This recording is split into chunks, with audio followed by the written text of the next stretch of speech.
Baik, Assalamualaikum warahmatullahi wabarakatuh. Sebelumnya, perkenalkan nama saya Wiana Safitri dengan NPM 24570510007. Pada video kali ini, saya akan membahas tentang konsep dasar AI pada modul kecerdasan buatan di pertemuan 2.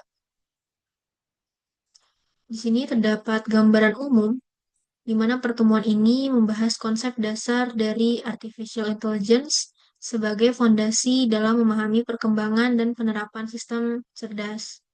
Materi ini itu difokuskan pada definisi AI secara umum, kemudian definisi menurut para ahli, dan yang terakhir tujuan utama dari pengembangan AI. Di sini kita akan mempelajari gimana AI itu didefinisikan dalam konteks ilmiah, gimana AI itu berbeda dari sistem komputasi tradisional, dan gimana AI itu berkembang menjadi teknologi yang berperan penting dalam berbagai bidang seperti kesehatan, industri, dan juga teknologi informasi. Pemahaman konsep dasar ini itu menjadi landasan penting sebelum kita mempelajari topik selanjutnya, seperti genetic algorithm, machine learning, deep learning, expert system, dan juga fuzzy logic pada pertemuan berikutnya. Setelah kita mengikuti pertemuan ini, kita tuh diharapkan bisa menjelaskan pengertian dari artificial intelligence secara umum, kemudian menguraikan definisi artificial intelligence menurut para ahli, setelah itu menjelaskan tujuan utama pengembangan artificial intelligence, kemudian membedakan artificial intelligence dan juga sistem komputasi tradisional, dan memberikan contoh penerapan artificial intelligence dalam kehidupan nyata. Di sini kita akan masuk ke dalam materi yaitu pengertian dari artificial intelligence. Di sini, secara umum, artificial intelligence atau kecerdasan buatan itu merupakan cabang ilmu komputer yang berfokus pada pengembangan sistem yang mampu meniru kemampuan kognitif manusia. AI itu dirancang agar mesin itu dapat melakukan tugas-tugas yang biasanya membutuhkan kecerdasan manusia, misalnya seperti berpikir, belajar, memahami informasi, mengambil keputusan, dan menyelesaikan masalah.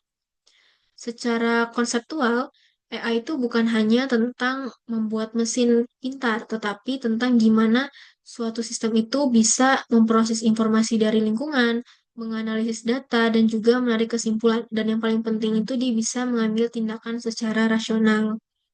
Berbeda dengan sistem komputasi tradisional, di mana komputasi tradisional itu bekerja berdasarkan aturan tetap atau rule-based system. Kalau AI itu memiliki kemampuan untuk belajar dari data dan juga dia meningkatkan performanya seiring waktu. Nah, kemampuan itulah yang menjadi ciri utama dari sistem kecerdasan buatan. Kemudian di sini ada definisi artificial intelligence menurut para ahlinya. Di sini salah satu definisi AI yang paling banyak dijadikan referensi itu berasal dari Stuart Russell dan juga Peter Norvig dalam bukunya Artificial Intelligence: A Modern Approach. Nah, mereka ini mendefinisikan AI sebagai studi tentang agen rasional yang menerima persepsi dari lingkungannya dan juga melakukan tindakan untuk memaksimalkan peluang keberhasilan dalam mencapai tujuan tertentu. Definisi ini itu memperkenalkan konsep rasional agent, yaitu agen rasional, di mana agen rasional ini adalah sistem yang bisa mengamati lingkungan melalui input atau perception, kemudian memproses informasi tersebut, lalu memilih tindakan terbaik berdasarkan tujuan tertentu, dan yang terakhir dia akan berusaha semaksimal mungkin dari hasil yang diharapkan, memaksimalkan hasil yang diharapkan.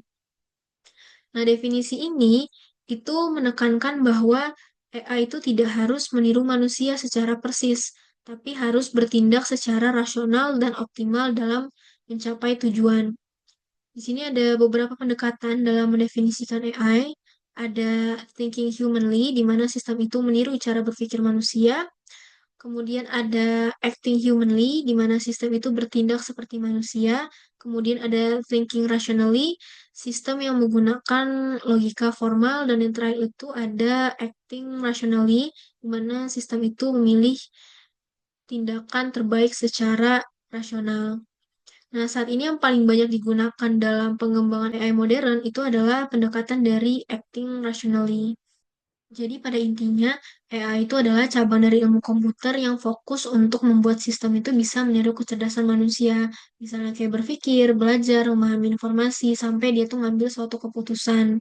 Nah, jadi AI itu bukan cuma sekedar mesin pintar doang, tapi juga yang bisa memproses data, menganalisis, dan juga mengambil keputusan secara rasional dibandingkan manusia itu tersendiri. Selanjutnya ada tujuan utama dari AI. Jadi tujuan utama dari AI itu sebenarnya untuk membantu manusia dalam berbagai hal. Misalnya untuk mengotomatisasikan pekerjaan, meningkatkan efisiensi, dan juga membantu pengambilan keputusan. Nah, kalau untuk jangka panjang, AI ini juga dikembangkan supaya bisa lebih mandiri. Bahkan dia tuh sangat-sangat mendekati kecerdasan dari manusia. Nah, di sini ada sejarah pengembangan AI.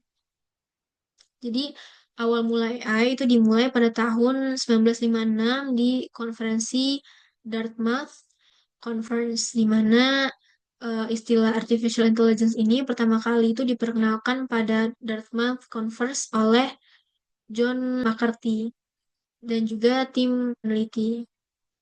Pada tahap awal, pendekatan yang digunakan itu dia bersifat simbolik berbasis logika matematika, dengan tujuan membuat mesin mampu meniru proses berpikir manusia dalam pemecahan masalah dan pengambilan keputusan. Kemudian ada era sistem pakar, yaitu 1970 sampai dengan 1980-an, di mana pada periode ini AI itu berkembang melalui sistem pakar atau expert systems, yaitu sistem komputer yang dirancang untuk meniru pengetahuan dan kemampuan seorang ahli dalam bidang tertentu. Sistem ini itu bekerja menggunakan aturan-aturan yang telah ditentukan atau rule-based system, di mana sistem ini tuh banyak digunakan dalam bidang medis, industri, diagnosa teknis.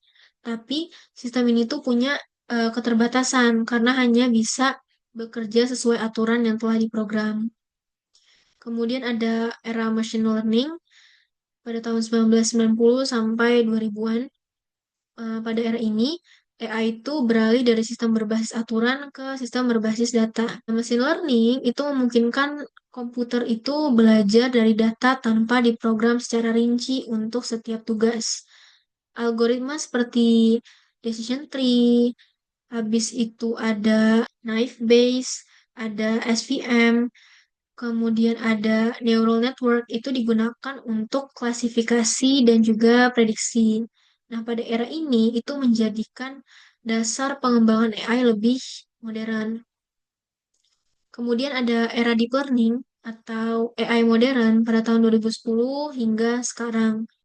Perkembangan komputasi, ketersediaan data dalam jumlah besar, dan penggunaan dari GPU itu mendorong kemajuan teknologi ini itu menggunakan jaringan syaraf tiruan berlapis untuk mengolah data yang kompleks, seperti ada CNN, kemudian ada RNN, dan transformer banyak digunakan dalam pengenalan wajah, suara, pemrosesan bahasa alami, kendaraan otonom, dan generatif AI.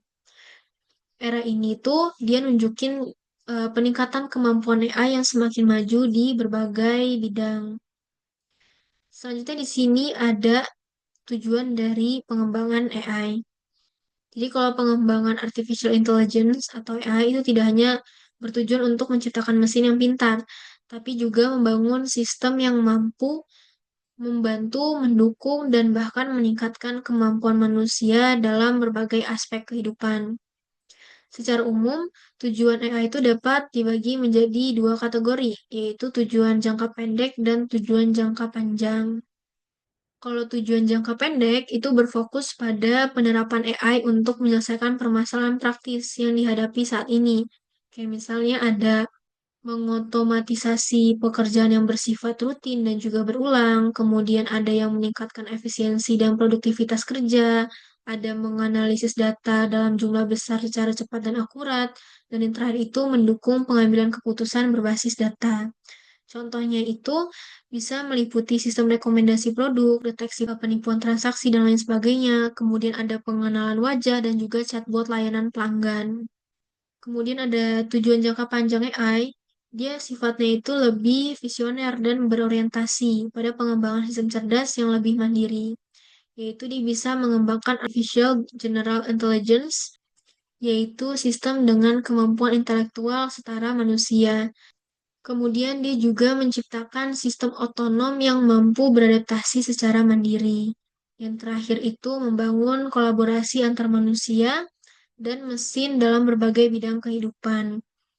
Nah, dengan begitu, pengembangan AI tidak hanya bertujuan untuk otomatisasi, tetapi juga untuk menciptakan sistem yang mampu belajar, berpikir, dan bertindak secara mandiri untuk meningkatkan kualitas hidup manusia.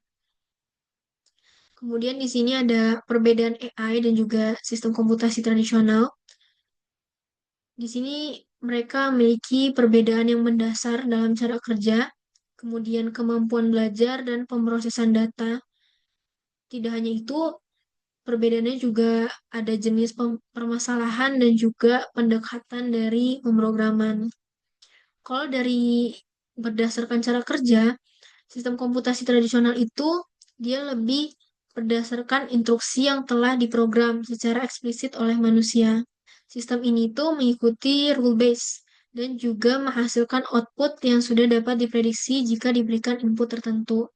Sedangkan artificial intelligence itu dia dirancang untuk dapat belajar dari data dan experience. Jadi ya itu nggak hanya mengikuti rule base, tetapi mampu menemukan pola dalam datanya. Dia juga bisa membuat prediksi dan juga meningkatkan performanya melalui proses pembelajaran. Nah, kemudian ada lagi berdasarkan kemampuan pelajar. Di sini, sistem komputasi tradisional itu biasanya sifatnya statis, di mana sistem itu nggak berubah atau belajar dari data baru. Jika terjadi perubahan kondisi atau kasus baru, maka program itu harus diperbarui secara manual oleh programmer. Sedangkan AI itu sifatnya dinamis, terutama dalam MLDL, di mana sistem ini tuh memiliki kemampuan adaptif, yaitu dapat menyesuaikan diri dengan data baru tanpa harus kita program dulu secara keseluruhan.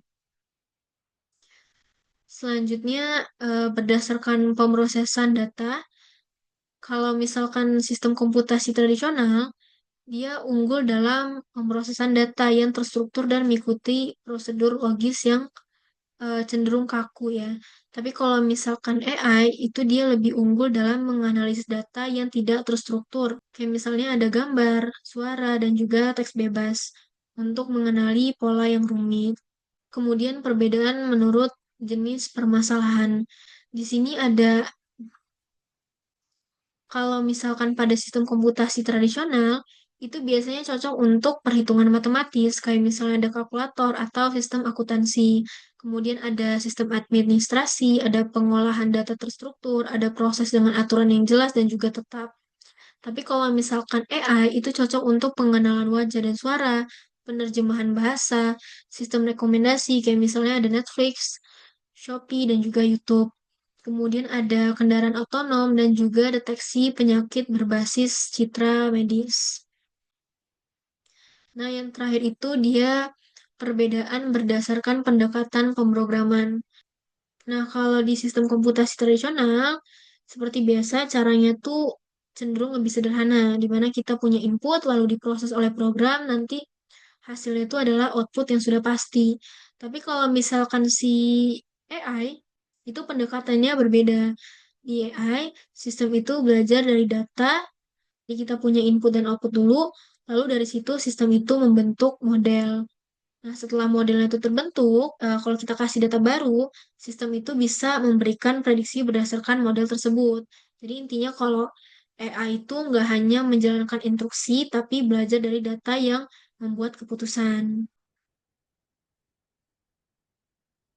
Berikut adalah tabel ringkasan perbedaan. Ya intinya kalau kita lihat perbedaan itu biasanya kerjanya berdasarkan aturan yang udah ditentuin. Dan juga dia itu nggak bisa belajar. Tapi kalau misalkan AI itu dia bisa belajar dari data, bisa beradaptasi, dan juga hasilnya itu berdasarkan kemungkinan itu, bukan hasil yang selalu pasti gitu. Selanjutnya itu ada cabang-cabang AI. Jadi AI itu memiliki beberapa cabang utama yang masing-masing memiliki fokus kajian dan penerapan yang berbeda. Setiap cabang itu memegang peranan penting dalam perkembangan teknologi modern saat ini. Yang pertama itu machine learning. Salah satu cabang AI yang paling terkenal itu adalah machine learning, di mana komputer itu dilatih untuk mengenali pola dalam data dan juga membuat prediksi atau keputusan tanpa diprogram secara eksplisit. Artinya, komputer itu belajar dari pengalaman atau data yang diberikan dan seiring waktu semakin baik dalam melakukan tugas tertentu. Contoh dari machine learning ini dalam kehidupan nyata itu bisa ditemuin pada sistem rekomendasi di platform streaming seperti Netflix, kemudian ada YouTube. Nah, platform ini itu mempelajari preferensi tontonan pengguna dan dia akan memberikan rekomendasi berdasarkan pola yang ditemukan. Machine learning ini juga digunakan untuk bidang medis, misalnya kayak mendiagnosis penyakit berdasarkan data medis yang ada. Secara umum, machine learning ini terbagi menjadi tiga jenis utama. Yang pertama itu ada supervised learning, yaitu metode pembelajaran menggunakan data yang sudah memiliki label atau target yang jelas. Model belajar untuk memetakan hubungan antara input dan output berdasarkan data pelatih tersebut. Kemudian yang kedua itu ada unsupervised learning, yaitu metode pembelajaran yang menggunakan data tanpa label. Kalau untuk unsupervised learning ini, pendekatannya itu, sistemnya itu berusaha untuk menemukan pola, struktur, atau hubungan tersembunyi dalam data secara mandiri. Yang ketiga itu ada reinforcement learning, di mana metode pembelajaran ini melalui proses interaksi dan juga evaluasi terhadap tindakan yang dilakukan. Tujuannya itu bisa mengoptimalkan hasil berdasarkan umpan balik yang diterima.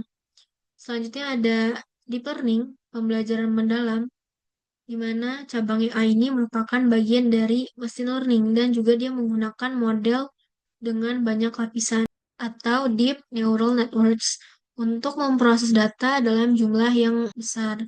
Nah, metode ini itu sangat efektif dalam menangani data kompleks, kayak misalnya ada gambar, suara, dan juga teks karena mampu menginteraksi fitur secara otomatis tanpa perlu rekayasa fitur manual. Deep learning ini itu digunakan dalam pengenalan wajah, sistem suara otomatis, deteksi objek pada kendaraan otonom, serta dalam analisis citra medis.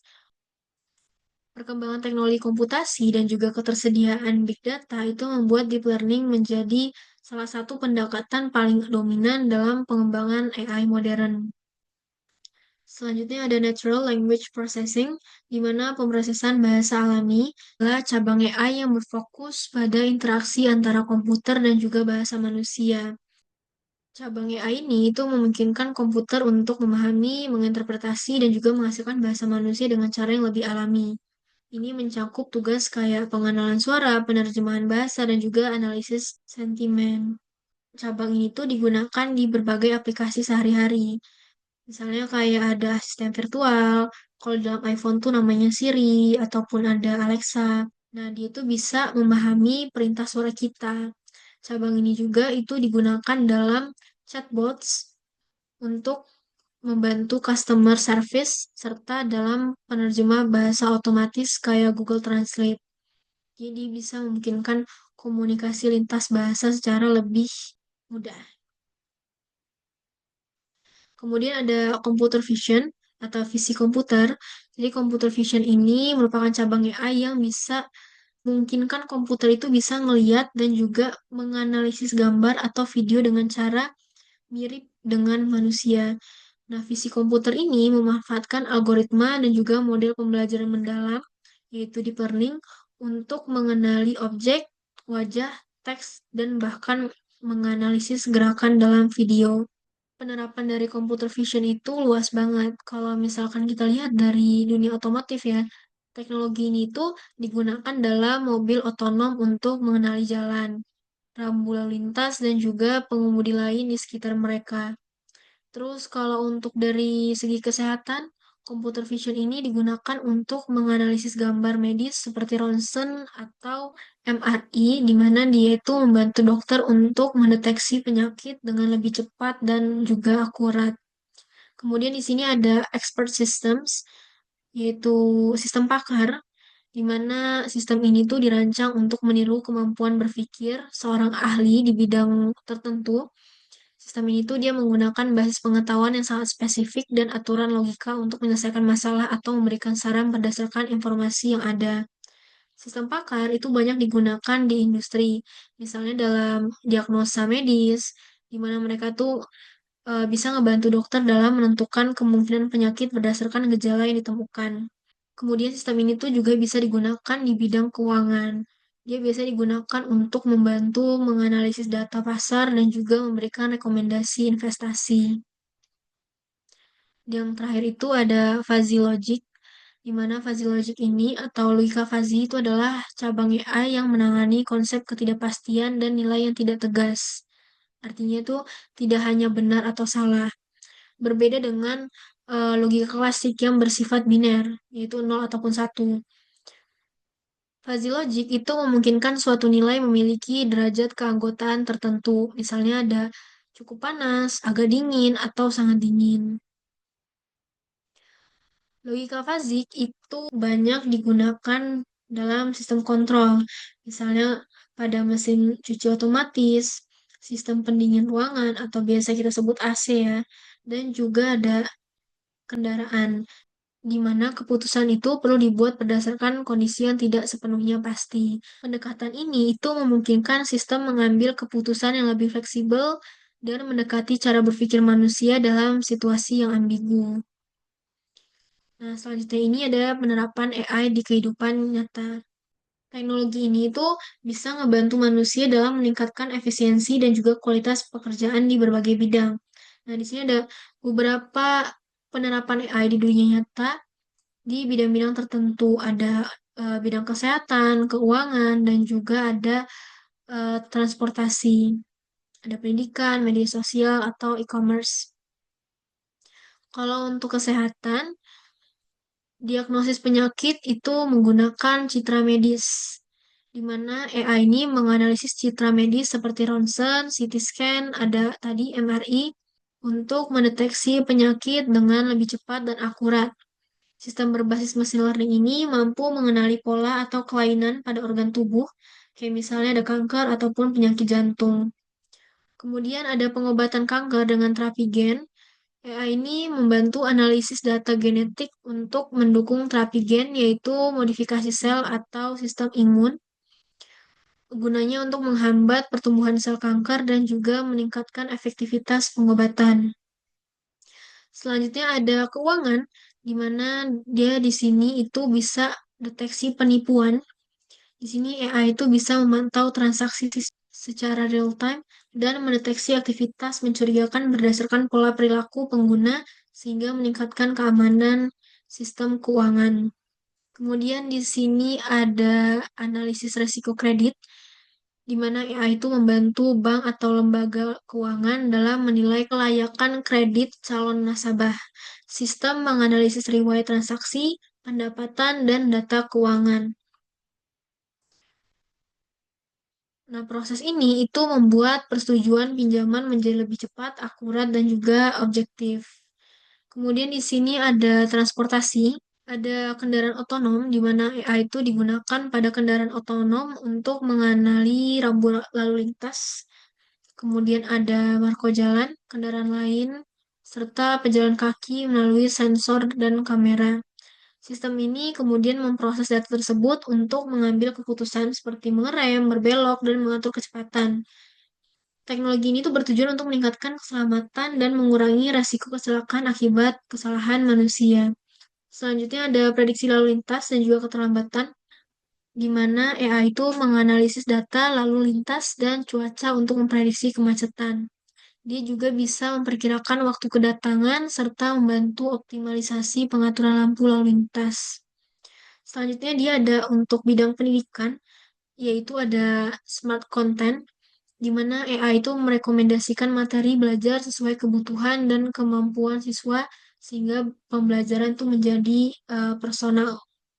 Kemudian ada automatic assessment, di mana penerapan AI ini bisa ngebantu para guru itu membuat dan juga menilai kuis atau ulangan secara otomatis. Pokoknya guru tuh cukup nentuin mata pelajaran dan juga tingkat kesulitannya. Lalu sistem itu bakal ngasilin soal serta menampilkan hasil penilaian secara langsung. Jadinya evaluasi itu menjadi lebih cepat dan juga efisien. Yang terakhir itu ada untuk bidang media sosial atau e-commerce. Di sini ada rekomendasi produk yang dipersonalisasi, di mana AI itu menganalisis perilaku pengguna untuk memberikan rekomendasi produk atau konten yang relevan dan sesuai minat. Kemudian dia juga ada chatbot untuk pelayanan pelanggan, di mana chatbot ini berbasis AI. Dia memberikan respons otomatis terhadap pertanyaan umum dan juga meneruskan pertanyaan kompleks kepada para petugas yang terkait. Sekian dari saya mengenai modul pertemuan 2 untuk konsep dasar AI. Maaf jika ada salah kata atau salah ucapan. Wassalamualaikum warahmatullahi wabarakatuh.